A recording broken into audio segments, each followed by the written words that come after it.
ಹೇಳಿ.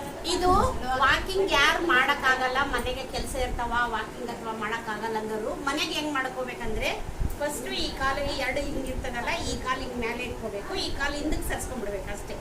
ಸರ್ಸ್ಕೊಂಡ್ಬಿಟ್ಟು ಈ ಕೈನ ಈ ಕಾಲಿಗೆ ಹಿಂಗ್ ಕರೆಕ್ಟ್ ಬರಬೇಕು, ಈ ಕಾಲಿಗೆ ಹಿಂಗ್ ಬರಬೇಕು. ಇದನ್ನ ಫಿಂಗರ್ಸ್ ಟೋಸ್ ಈ ಕಾಲನ್ನ ಹಿಂಗ ಜೋರ್ಸೆ ಹೊಡಿಬೇಕು. ಹಿಂಗ ಕರೆಕ್ಟ್ 20 ನಿಮಿಷ ಹೊಡೆದ್ರೆ ನೀವು ನಮ್ಮಲ್ಲಿ ಏನೇನ್ ರೋಗ ಇರ್ತಾವ ಎಲ್ಲ ಹೋಗ್ತಾವ. ಆಮೇಲೆ ವಾಕಿಂಗು ನಾವು 45 ನಿಮಿಷದ ವಾಕಿಂಗ್ ಇದರಲ್ಲೇ ಬಂದ್ಬಿಡ್ತದೆ 20 ನಿಮಿಷಗ. ಆಮೇಲೆ ನಮ್ಗೆ ಏನನ್ನ ದಪ್ಪ ತೆಳ್ಳಗಾಗ್ಬೇಕಂದ್ರೂ ಇದರಲ್ಲೇ ಬರ್ತದ. ಆಮೇಲೆ ಏನನ್ನ ಪೇನ್ ಇದ್ರೂ ಇದರಲ್ಲೇ ಬರ್ತದ, ಒಟ್ಟು ಕಾಲ್ ಜೋಮ್ ಇದ್ರೂ ಇದರಲ್ಲೇ ಬರ್ತದ, ಎಲ್ಲ ಇದ್ರಾಗೆ ಬರ್ತದ. 20 ನಿಮಿಷ ಬೇಸ್ ಹೊಡೆದು ಆಮೇಲೆ ಹಿಂಗ್ ಕೈ ಮುಚ್ಕೊಂಡು ಧ್ಯಾನ ಕೂತ್ಕೊಂಡ್ರಿ ಒಮ್ಮೆಲೆ ಸ್ವರ್ಗ ನೋಡ್ರಿ. ಮಾಡಿ ಬರೀ ಹೇಳ್ಬೇಕ ಕೇಳೋದಲ್ಲ, ಮಾಡಿ ನೋಡ್ರಿ. 20 ನಿಮಿಷ ಹೊಡೆದು